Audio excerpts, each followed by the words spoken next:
بجد لسه شايف بيزنس معمول على عيان، بيزنس بجد يعني. مريض جاي لي عايش في الدوحة.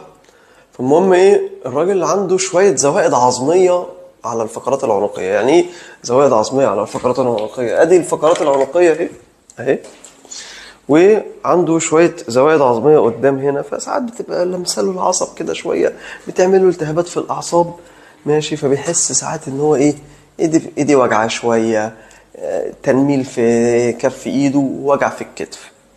المهم الراجل يا عيني ايه، لقيته بقى كاشف عند الدكاترة في بره يعني، فالمهم مدين له ايه، مدين له دواء اسمه سلازوبايرين. سلازوبايرين ده دواء من الادويه المناعيه، ده بتاع الناس اللي عندها الروماتيزم.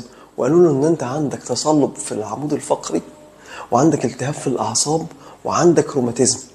المهم بكشف على الراجل لقيته ايه، الولد من الاخر يعني هو بس مليان شويه، موظف بنك مليان شويه، كتافه مكتله كده وراسه طالعه لقدام.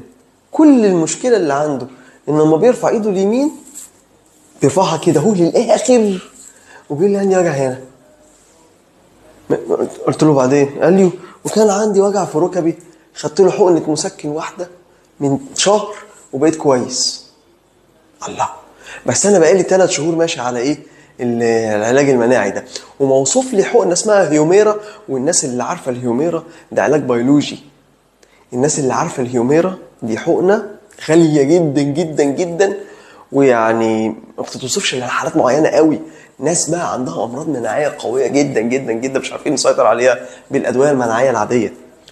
فتدي العيان زي ده ادويه تنزل له المناعه بتاعته، وادويه علاج بيولوجي، وفي الاخر العيان برضو كتفه لسه ما اتحسنش حتى.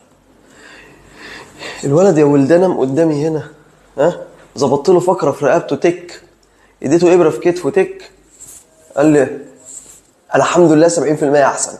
70% احسن من جلسه ما خدتش 5 دقايق. 5 دقايق، ما خدتش 5 دقايق. الولد بقى خف وبقى كويس. هو مهمل مدخن وقاعد على المكتب كتير وموظف بنك وستريس وبتاع. اساسا خد بالك بقى من موضوع الاستريس ده. الاستريس ده بيعلي هرمون اسمه الكورتيزول.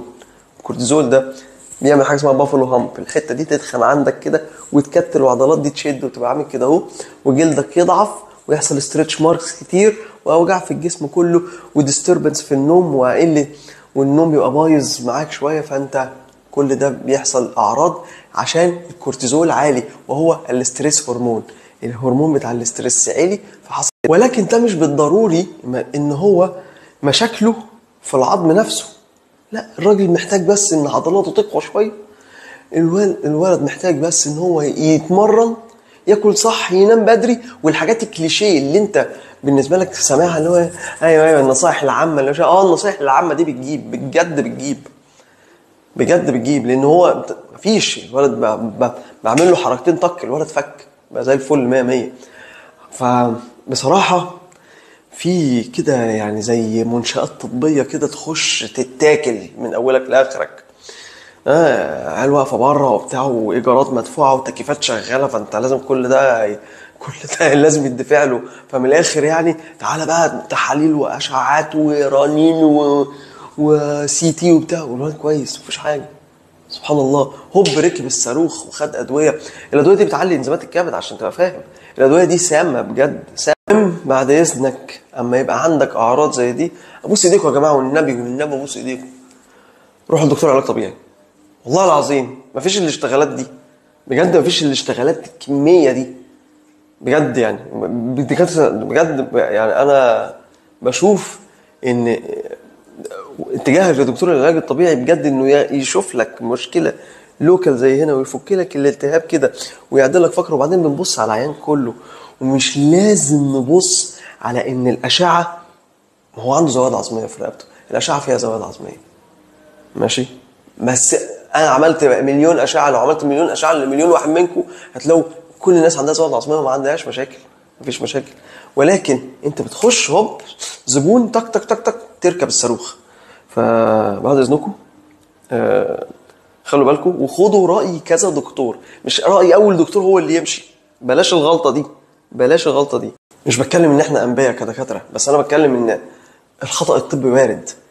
دكتور دخلت له من وجهه نظره، ما هو ده دكتور مناعه، يعني هيفتح الشنطه بتاعته حاجات ايه كلها مناعه. انا دخلت لدكتور الروماتيزم، اصل انا تعبان، دخلت لدكتور الروماتيزم، دكتور الروماتيزم راح فتح الشنطه بتاعته، يعمل لي التحاليل الفلانيه، الولد تحاليله كلها سليمه، وبرضه اداله دواء. يعني برضه الدكاتره اللي عندها الايجو بتاع ان انا ادي دواء في مجالي، ما دام هو جالي، اما مشوش ايده فاضيه، ليه؟ طيب لا حول ولا قوه الا بالله، الولد سليم. كل اللي استفاده ان هو لما خد الهيدروكين ده انزيمات الكبد بتاعته عليت وشكرا، ده تعبان على طول ومهمد وعايز ينام ومش عارف ايه وبتاع. ليه لا حول ولا قوه الا بالله؟ يا عم قول مش بتاعي، العين ده مش بتاعي، بس خلاص السلام عليكم. ابعتوا دكتور علاج طبيعي، يا عم ابعتوا الجيم يا عم يتمرن شويه وياكل صح. مش نجرب دي الاول؟ جرب دي الاول وبعدين ابقى اشوف دكاتره المناعه. الفكره في حاجه ان هو لما راح للدكتور قال له انا بصحى موجوع. كتير من مرضى الروماتيزم يصحى موجوع مكسر، ويقعد ساعه ساعتين مش قادر يقوم من السرير، بعديها يبدا يفوق. طب ثانيه واحده، معلش انا اسف، انا واحد مصري رحت اعيش في الدوحه، رحت اعيش في قطر، ماشي، انا بتكلم على الناس المغتربين، فهوب راح فاتح التكييف، بلد نار، فاتح التكييف طول ما هو نايم، ماشي، ورايح على فرشه غير فرشته، فالمرتبه مش حلوه مثلا. دي عوامل تخليني اصحى بايظ، دي عوامل تخليني اصحى تعبان، مش بالضروري اني عندي روماتيزم. وعملت التحاليل ما عنديش روماتيزم. في ناس كتير في تحليلها ما عندهاش روماتيزم، بس هي عندها حاجه اسمها تايب اوف انديفرنشيتد روماتويد، يعني انا عندي نوع من الروماتيزم التحاليل مش جايباه، فببدا ادي ادويه روماتيزم عادي. فالمهم ان هو كان يعني من وجهه نظري الغلطه اللي عملها العيان، بس عن جهل مش هلومه بصراحه، يعني ما هوش عرفه، راح اساتذه كبار، مستشفيات عريقه جامده جدا، دكاتره شعرها ابيض وبتاع، انت يا ابني عندك تصلب في العمود الفقري وروماتيزم. ايوه صح، وهتقرا لك عرضين ثلاثه منهم على تشات جي بي تي، هتلبسها هتشيلها فعلا يعني، وهتروح واخد الادويه. بجد خد رايي واحد واثنين وثلاثه لحد ما تقع في حد عنده ضمير يقول لك ان لا ما ينفعش ان انا اخد الدواء ده. انا بتكلم على مين بجد؟ بتكلم عن الناس المغتربين اللي عايشين بره. بجد في مستشفيات بتعمل بيزنس جامد جدا بالموضوع ده، بليز خلوا بالكم. ويعني شوف دكتور واثنين وثلاثه قبل ما تحكم على حالتك، وهذا والله اعلم. السلام عليكم.